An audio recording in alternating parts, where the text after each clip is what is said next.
Hər vaxtınız xeyir olsun. Gündəm xəbərin efirində bir mühüm xəbəri diqqətinizə çatdırırıq. 21 iyun tarixidir və keçid alaq əsas xəbərə. Ermənistanın Xarici İşlər Naziri Ararat Mirzoyanla Avropa İttifaqı diplomatiyasının rəhbəri, eyni zamanda Estoniyanın baş naziri xanım Kaja Kallas arasında telefon danışığı baş tutub və telefon danışığı zamanı Bakı və İrəvan arasında münasibətlərin normallaşması məsələsi müzakirə edilib. Gündəm xəbər reporta istinadən xəbər verir ki, bu barədə Ermənistanın Xarici İşlər Nazirliyi məlumat yayıb.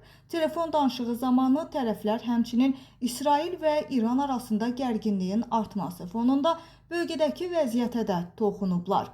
Məlumatda həmçinin qeyd olunur ki, bundan başqa üçüncü ölkələrin vətəndaşlarının İrandan Ermənistan ərazisi vasitəsilə təxliyə edilməsi imkanı da telefon danışığı zamanı müzakirə edilib deyə sözü gedən məlumatda bildirilir.